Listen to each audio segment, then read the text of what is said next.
Bonjour, bienvenue dans Parole de femme. Alors nous allons parler du cœur. Quel est l'état de ton cœur alors que tu traverses une épreuve? As-tu pensé à garder ton cœur? As-tu pensé à le protéger? Parce qu'il y a des moments qui sont plus difficiles et nos cœurs peuvent être rudement mis à l'épreuve. Et pourtant, on va le voir ensemble, les filles, que notre cœur, c'est vraiment un trésor qu'on a besoin de garder. On a besoin d'en prendre soin. Et puis quelquefois, on peut comme le laisser exposer et puis soit le négliger, soit mal s'en occuper parce que c'est pas notre préoccupation première. Mais pourtant, la Bible nous dit, oui, garde ton cœur plus que toute autre chose. Donc ça doit être une priorité et ce, peu importe les saisons dans lesquelles on passe. Et Mylène, c'est un thème qu'on aborde avec toi et tu me disais que c'était une question qui était souvent revenue. Je te laisse raconter le contexte. Oui, suite à l'annonce de ma grossesse, je me suis dit, je recevais beaucoup de questions en message privé et j'étais honorée parce que, comme on a parlé dans la première émission cette semaine, j'étais tellement touchée de voir le retour des gens, donc de voir qu'ils s'intéressaient aussi à ma grossesse et par rapport à tout ça. Et je suis quand même assez ouverte sur les réseaux sociaux de ce que j'ai traversé. Et là, aujourd'hui, avec la bonne nouvelle de la grossesse. Donc, la question qui m'est revenue le plus souvent était comment tu as fait pour garder ton cœur au travers des différentes épreuves que tu as traversées. Donc, j'ai décidé de faire un Q&A, questions-réponses, pour que les réponses soient affichées publiquement sur Instagram. Et encore là, c'est la question qui est revenue le plus souvent de comment tu fais pour garder ton cœur. Puis après, je ne rentrerai pas dans les détails parce que je veux respecter la vie privée des gens qui me les ont posées, mais les gens qui se sont ouverts à moi pour dire j'y arrive mal, je vis beaucoup de comparaison, de jalousie, quand je vois des gens qui ont des choses que j'aimerais avoir et tout ça, qui sont des sentiments normaux, si je peux dire, parce qu'on est des êtres humains.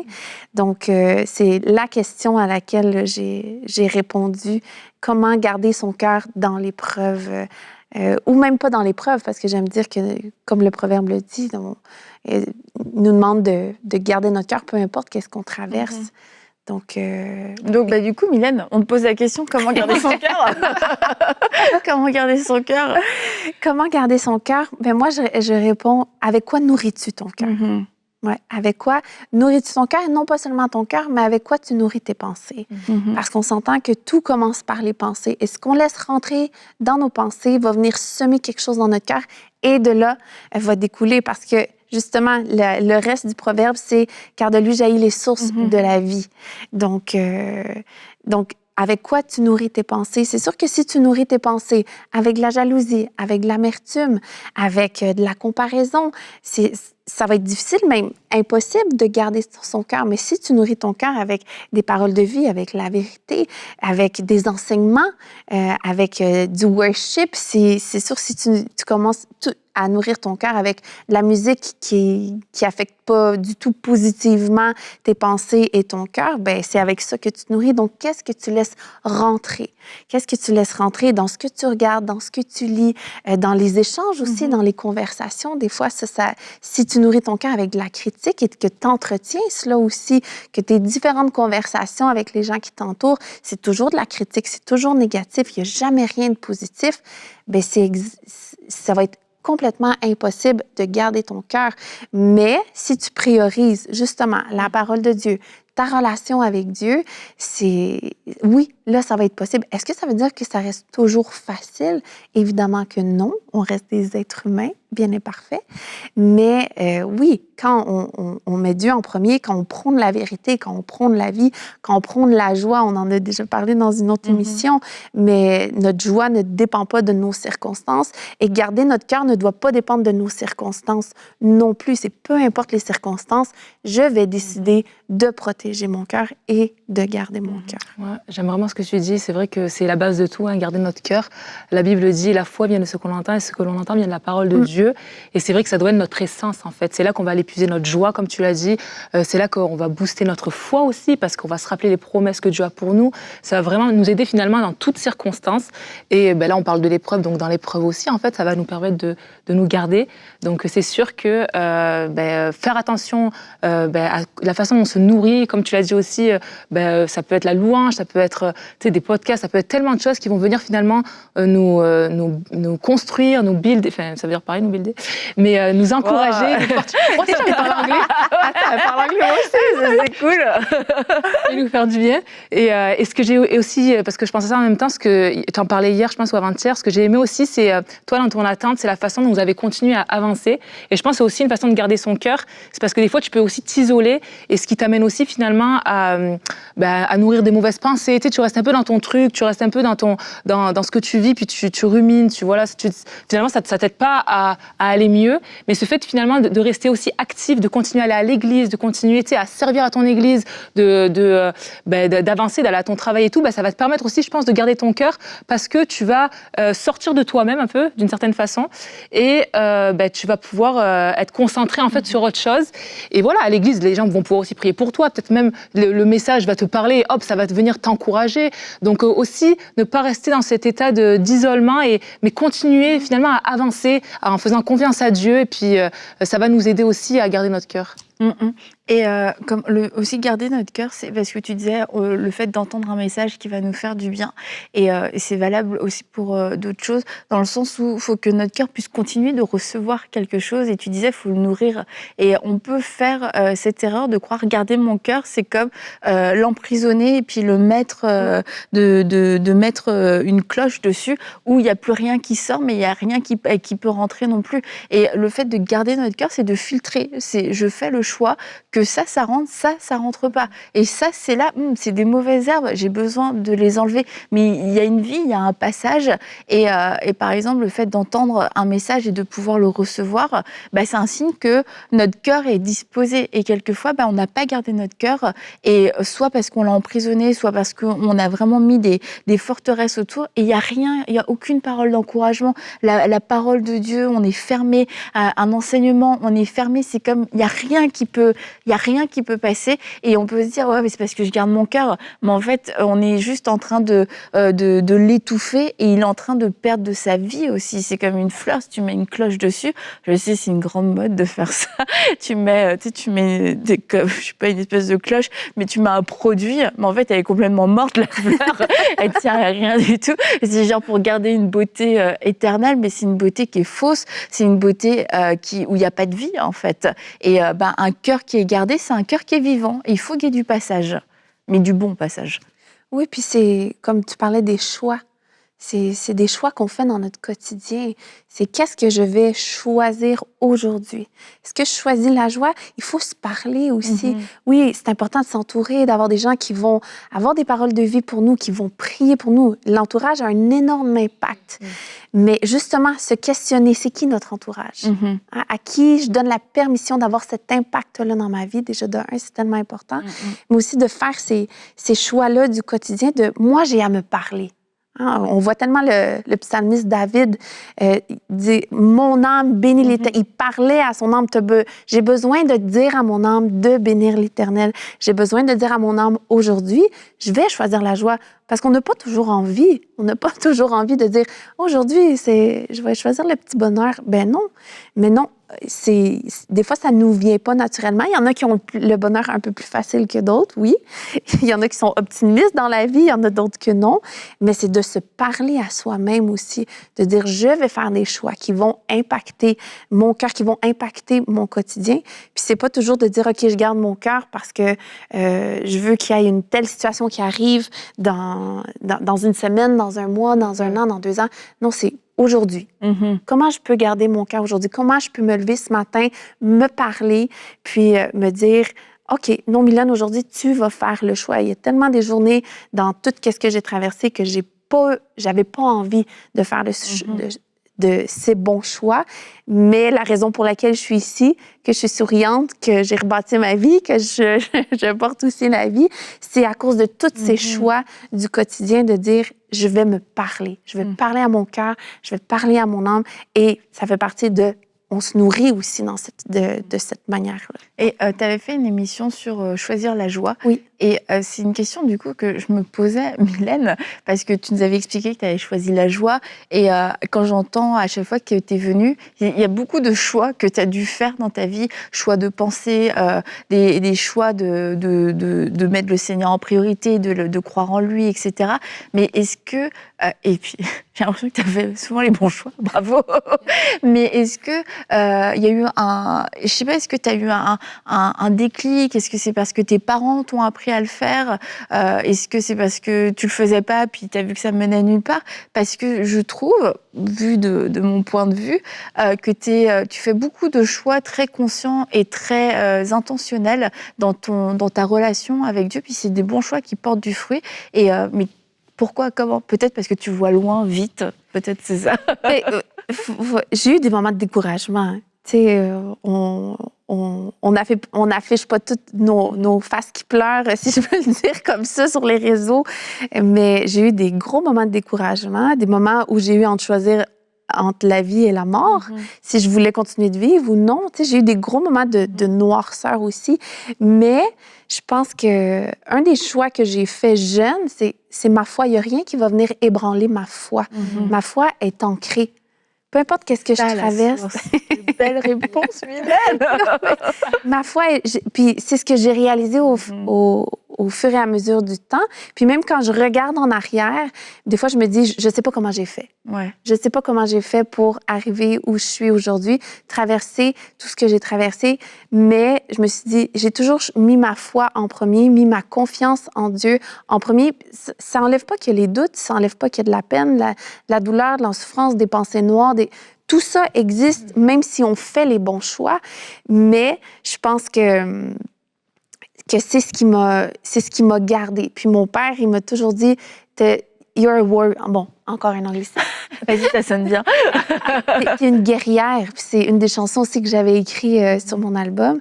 Mais oui, je pense que mon éducation aussi, j'ai une mère aussi qui a une joie très contagieuse. Je pense que je l'avais même raconté. Oui. Mais je pense que oui, ça fait partie de mon éducation. Mais après, t'as beau avoir eu toute l'éducation, la meilleure éducation possible, reste que quand t'es seule avec toi-même, c'est toi qui décides pour ta propre vie. Donc, ma foi, c'est mon ancrage. J'ai jamais remis Dieu en question. Je lui ai posé beaucoup de questions, mais j'ai jamais remis Dieu en question. Comme je disais hier, c'est ma bouée de sauvetage dans les bons comme dans les mauvais moments. Puis c'est ça je me suis battue. Puis en fait, je me suis battue parce que je voulais pas donner un pouce à l'ennemi. Je veux dire, tu n'auras aucun pouvoir sur ma vie. Il y a eu ce moment-là. Oui, il y a eu ce moment d'épreuve, ce moment de deuil, mais je me dis, c'est pas vrai que c'est ça qui va définir le reste de ma vie. Je vais me battre. Il y a des jours que j'avais pas envie de me battre et que je me suis laissée abattre. Ça, c'est certain. Mais je pense que j'ai fait beaucoup plus de choix, de décisions de me battre et d'avancer et de dire que je vais être cette femme qui va être porteuse de vie, ne serait-ce que pour une seule personne qui a besoin de l'entendre. Je vais être cette femme-là qui va être une porteuse de vie. Bon, aujourd'hui, ça a une autre signification, mais ça me rend émotive.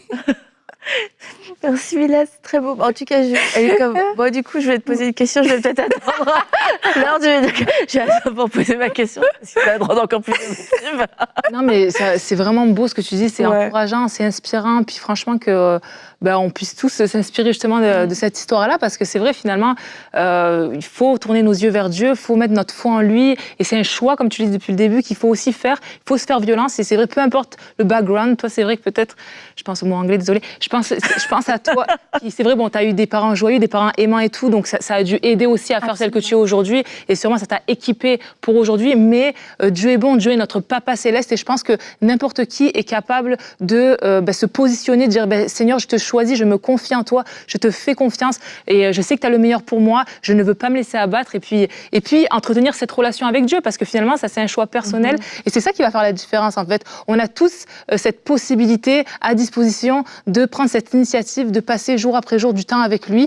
Et c'est ça qui va nous changer, qui va nous faire lui ressembler, qui va nous faire grandir, développer, aimer plus, puis nous donner la force aussi dans tout ce qu'on a affronté. La joie de l'Éternel sera notre force, c'est ce qui c'est écrit dans la Bible. Donc, mais ça, c'est en s'approchant de lui et en allant chercher sa force pour tout ce qu'on vit. Et c'est accessible à tous. Je crois qu'on doit s'en rappeler, c'est pas juste une élite qui peut avoir accès à ça, c'est accessible à tous. Alors, comme tu disais, il y en a qui ont le bonheur plus facile, mais c'est pas parce qu'on n'a pas eu l'éducation, c'est pas parce qu'on n'a pas eu la meilleure église, qu'on n'a pas eu les amis, etc. Parce qu'en fait, c'est Dieu au final, et c'est ce dont tu témoignes, Mylène, c'est Dieu, c'est lui qui a été ta force, c'est lui qui est ta force, c'est lui qui a été ta fondation.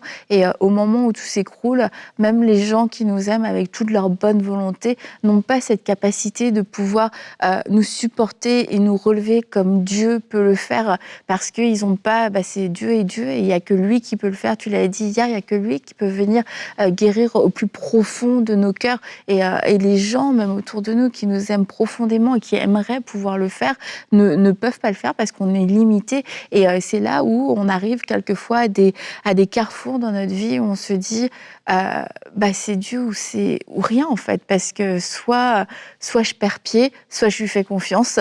Et comme Pierre qui marche sur l'eau, au moment où il tombe, c'est qui tout double, hein, franchement. Mais on voit que qui tout double avec Dieu, c'est toujours Dieu est là dans sa fidélité.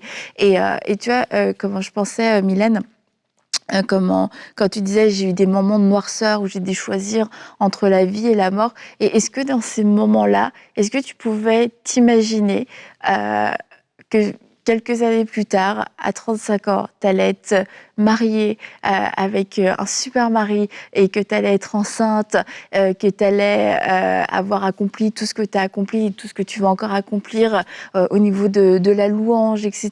Tout ça, tout l'impact, le rayonnement, l'influence, et que tu sais que tu allais être heureuse, mais pour de vrai, tu vois, pas genre, bof, on va s'en remettre. Est-ce que c'est quelque chose que tu arrivais à voir à ce moment-là ou pas du tout? Non. Parce que je croyais les mensonges. Je croyais les mensonges dans mon esprit. Mais j'ai donné la chance à Dieu de me prouver tout ce qu'il dit. Puis des fois, je trouve qu'on limite, on limite Dieu. Et je me dis, même dans nos pires moments, même si, des fois, je me dis, même si tu y crois pas à 100%, prends un guess. Bon, on est vraiment dans les anglicismes aujourd'hui. C'est toi qui nous contamine, là. Désolée. Mais prends une chance. Prends une chance sur Dieu. Tu sais, quand on le dit en anglais, take a chance on God. Tu sais, prends une chance de lui donner la chance de te prouver sa fidélité, de te prouver sa bonté, qu'il puisse se révéler à toi. Fait que je peux dire que ça a été une courte période, vraiment un moment, si je peux dire, où l'ennemi a gagné sur mes pensées. Où est-ce que là, j'ai vraiment perdu le combat, je me suis laissée abattre. Mais après, j'ai renversé, puis je me suis dit, non, OK, Seigneur, je te donne la chance, viens me montrer, parce que je sais que c'est vrai, je te connais. Là, je me suis laissée abattre, mais je sais, je veux dire, j'ai ce style de vie-là, j'aime parler du style de vie de l'adoration, où est-ce que je cultive aussi ma vie d'adoration avec Dieu au quotidien, et ça m'a équipée aussi pour traverser tout ce que j'ai eu à traverser, mais j'ai pris une chance juste de dire à Dieu, OK, je te laisse agir dans ma vie, là, je te fais entièrement confiance, je ne veux plus prendre les rênes, je ne veux plus rien contrôler. De toute façon, je me rends bien compte qu'en ce moment, je suis rien capable de contrôler, je prends des mauvaises décisions. Fait que je prends une chance, vas-y. Prouve-moi que tu es vrai. Puis, je pense pas que Dieu est offusqué quand on lui demande de dire « prouve-moi ». Au contraire, je pense que quand on lui donne cette opportunité-là, mais c'est que des fois, on ne lui donne pas. Des fois, on veut tellement tout retenir, tout contrôler, dire il me semble que c'est plus facile humainement de dire je vais moi-même, comme on disait, isoler notre cœur. Je vais moi-même me mettre dans une boîte et je vais essayer par mes propres moyens de m'en sortir. Mais c'est quand on décide de dire non, Seigneur, je vais prendre une chance, je remets tout entre tes mains et à partir d'aujourd'hui, c'est toi qui marche devant moi, pas juste à côté de moi, mais qui marche devant moi. Puis c'est toi qui vas me rendre au bout de mon histoire et au bout de cette situation-là. Donc, faut arrêter de limiter Dieu puis de dire, il me semble que tu es juste capable de faire certaines choses. Non, Dieu est capable de faire au-delà de tout ce qu'on peut imaginer et penser. Oui. Tu peux le dire, il a fait au-delà de ce que tu pouvais penser ou imaginer. Exactement. Ouais. Ah, c'est beau. C'est vraiment beau. Puis ce que j'aime aussi, ce qui ressort beaucoup dans ce que tu dis, c'est aussi la façon dont tu te laisses pas abattre, mais de voir la façon dont tu peux grandir aussi et apprendre au travers de ce que tu vis, tu vois. Ça demande un certain recul, une certaine maturité, de dire, il se passe ça dans ma vie, ok. Donc tu restes accroché au Seigneur, certes, mais aussi de dire, comment je peux grandir là-dedans. Qu'est-ce que ça peut m'apprendre aussi. Tu en as parlé quelques fois dans les 2 dernières émissions, et je trouve ça beau parce que je pense qu'au travers de l'épreuve, au travers de tout ce qu'on vit, il y a aussi une possibilité d'en apprendre plus sur Dieu, sur qui il est. Parce que finalement, c'est vrai que des fois, on peut entendre prêcher sur le caractère de Dieu et tout ça, mais c'est en étant dans des situations comme ça qu'on peut vraiment voir sa fidélité, son amour, sa compassion, comme il est là pour nous. Et aussi en apprendre sur nous-mêmes, tu vois, de se dire, Seigneur, c'est vrai, je vis ça, c'est pas évident, mais qu'est-ce que je peux vivre, qu'est-ce que je peux apprendre au travers de ça, comment je peux grandir, qu'est-ce que tu peux m'enseigner aussi, peut-être, apprends-moi aussi à me lever dans la prière, apprends-moi à changer ma perspective, peut-être que je suis quelqu'un qui est trop négatif en effet, et peut-être que il faut que je change ma perspective. Et en fait, c'est au travers de tout ton témoignage et tout, je trouve que c'est ça qui ressort beaucoup et c'est encourageant de se dire, on peut aussi se positionner comme ça en ne pas s'apitoyer sur notre sort, mais dire, je vis ça, ok, c'est un fait. Seigneur, t'es avec moi, je m'accroche à toi, mais en même temps, je peux grandir au travers de ça. Je pense que c'est important. Et quand on passe par des moments qui sont très, très lourds, ça peut sembler être une montagne, en fait. Et puis là, on raconte toute une vie, on raconte tout un gros truc en quelques minutes, mais chaque minute est difficile à vivre, chaque journée est un défi. Pensez 1 semaine plus tard, alors là, c'est trop pour demander, mais c'est que c'est une décision à la fois, en fait.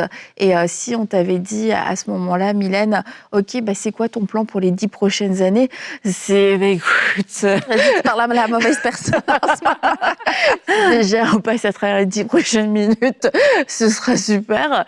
Mais quelquefois, c'est nous-mêmes qui nous mettons cette pression-là, qu'il faut qu'on ait trouvé toutes les solutions. Il faut que je fasse confiance à Dieu parce que dans 10 ans, ci ou ça. Mais je pense que tu peux le dire, c'était une décision à la fois et aussi un jour à la fois. Puis on se rend compte que finalement, une bonne décision à la fois et un jour à la fois, ça fait que au bout d'un moment, tu commences à avoir du fruit de ces décisions-là. Tu commences à voir que là où tu avais été extrêmement affaibli, tu as commencé à reprendre de la force.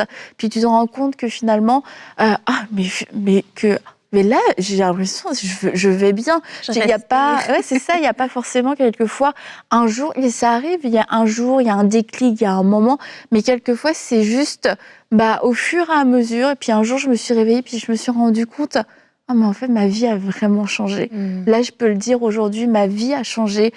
Mon regard sur mon avenir a changé. Je me lève, j'ai plus la boule au ventre, j'ai de l'espoir. Je commence à avoir des projets, je commence à parler de l'avenir. Et il n'y a pas eu forcément un jour à telle heure où tout s'est débloqué, mais ça a été une décision. Et ça a été une journée à la fois. Et puis de voir que, tu vois, tout ce que tu as fait, une décision, une journée à la fois, quasiment 10 ans plus tard, tu es ici, en train de témoigner dans Parole de femme, avec ton bébé, et bientôt tu vas revenir... Tu vas me faire pleurer. Bientôt tu vas revenir avec ton bébé. On invite, ton bébé est déjà invité dans Parole de femme. Et même dans le matin, quand il sera marié. Mais oui, parce qu'on est déjà là dans le tête. Mais tu sais, c'est ça le au-delà de ce qu'on peut penser ou imaginer. C'est que quand on est dans des moments de faiblesse, notre imagination est assez restreinte. Et après, c'est de pouvoir prendre le temps de regarder ce que Dieu a fait et de ne pas vous décourager si vous, aujourd'hui, vous êtes en plein dans l'épreuve. En fait, regardez juste Mylène, c'est Dieu qui l'a fait. Parce que tu lui as laissé la chance de pouvoir le faire. Et pour moi, c'est ça vraiment un témoignage de fidélité de Dieu. C'est pas... En fait, ce que j'aime dans ce témoignage, c'est, à part le fait, j'ai fait un choix de laisser la place à Dieu, c'est Dieu qui a tout fait. C'est Dieu qui a tout fait, mais le résultat est tellement parlant que, écoute, c'est indiscutable, je trouve.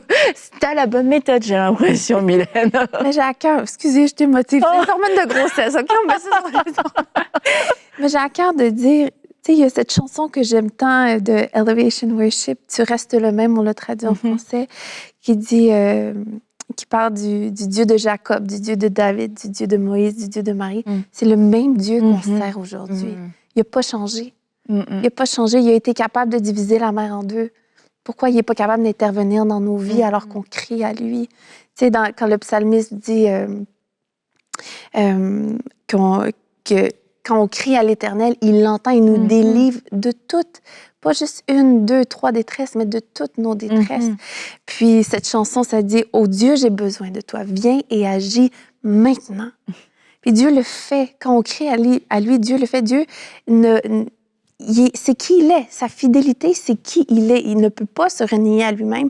C'est qui il est. Donc, sa fidélité ne dépend pas de nous, mais elle dépend de lui seulement. Donc, si on peut juste retourner à cette vérité-là, de dire, OK, je lis des histoires de la Bible que Dieu a intervenu de façon miraculeuse, ben OK, ça veut dire qu'il est capable de le faire pour moi aujourd'hui parce que c'est qui il est, il n'a pas changé. Et j'aime ce bridge dans cette chanson qui dit, tu entends tes enfants hier et maintenant. Tu restes le même. Tu guérissais hier, tu guéris aujourd'hui, tu restes le même. Sauveur par le passé, sauveur pour mon présent. Tu restes le même. Amenez les instruments, amenez le micro. On veut l'avoir, et on veut terminer et on veut prier pour vous. Et comme tu viens de le dire, Dieu est le même. Dieu est celui qui fait des miracles. Et Seigneur, aujourd'hui, nous t'appelons avec ces femmes qui souffrent. Nous appelons le Dieu des miracles. Toi qui l'as fait pour Mylène, tu es celui qui le fait pour ces femmes aussi. Ces femmes qui ont crié et tu as entendu leur cri. Tu es celui qui répond aujourd'hui. Merci pour l'espoir que tu leur donnes, l'espoir qui jaillit à nouveau. Cet espoir, Seigneur, qui donne une perspective d'avenir. Merci, Seigneur, pour la force que tu leur donnes. Merci parce que tu es celui qui s'occupe, oui, des situations les plus lourdes, parce que tu as séparé la mer en deux. Tu as fait des miracles qu'aucun homme n'a pu faire. Tu as fait des miracles extraordinaires et tu es capable d'agir dans n'importe quelle situation maintenant. Tu agis dans une situation d'infertilité maintenant même. Tu agis dans une situation de manque financier, de dette, une situation de dette et vous vous dites on ne s'en sortira jamais. Nous n'avons pas assez d'une vie pour payer. C'est ce que tu as dit de tes propres mots. La dette a été entièrement payée parce que le Dieu des miracles intervient dans ta situation. Tu as été happé par le désespoir, par la dépression, par le chagrin. Aujourd'hui, le Seigneur déverse en toi une nouvelle huile de joie. Il transforme ta vie, il transforme ton cœur. Il te revêt d'un habit de louange. Il te revêt d'un habit de louange. À partir d'aujourd'hui, tu vas commencer à nouveau à chanter les louanges de l'Éternel. Tu vas commencer à nouveau à le célébrer dans ta maison. Ta maison ne sera plus une maison de lamentation. Seigneur, merci parce que tu es au contrôle de toutes ces situations. Et toute bonne chose arrive au bon moment, dans la bonne saison. Oui, tu es le Dieu qui est à l'heure. Tu es un Dieu qui n'est pas en retard. Tu es un Dieu qui est bon. Et nous refusons de douter de ta bonté. Nous refusons les mensonges de l'ennemi qui viennent dire que c'est toi qui as provoqué toutes ces choses. Non, Seigneur, nous voulons aller vers toi avec un cœur assuré que tu es un bon Père, que tu es celui qui donne la consolation, que tu es celui qui donne le réconfort, tu es celui qui accueille sans aucune condamnation. Merci, Seigneur, parce que autant ta bonté est grande, autant ta main est puissante, autant ta justice se manifeste aussi. Nous ne voulons pas te limiter. Et Seigneur, aujourd'hui, en accord avec toutes ces femmes qui nous suivent, nous le déclarons, nous ne voulons pas te limiter. Que ta bonté se manifeste pleinement et entièrement dans la vie de ces femmes. Oui, merci Seigneur pour ta bonté, Seigneur qui se manifeste, ta bonté qui se manifeste. Merci pour cette bonté que tu peux saisir avec assurance par la foi. Dieu est bon en tout temps. Que ce mensonge soit enlevé, éradiqué de ton cœur. Que tous les mensonges qui ont voulu venir te voler soient éradiqués, soient annulés maintenant dans le nom de Jésus. Dieu est bon, fais-lui confiance. Et comme Mylène a dit, juste laisse-lui une chance, laisse l'opportunité à Dieu d'être Dieu dans ta vie et je t'assure, il ne te décevra pas. Alors un grand merci à toi Mylène d'avoir été avec nous. Merci d'avoir partagé tout ça et la prochaine fois, bien, tu viendras avec ton bébé dans Parole de Femme et on va se réjouir tous ensemble pour ce que Dieu a fait pour toi. Encore une fois, félicitations, tu vas me dire c'est Dieu qui l'a fait, mais c'est inspirant de pouvoir t'entendre et de nous rappeler, Jésus-Christ est notre fondation. Et quand on bâtit sur lui, nous n'avons rien à craindre. On n'a pas à craindre pour nos lendemains.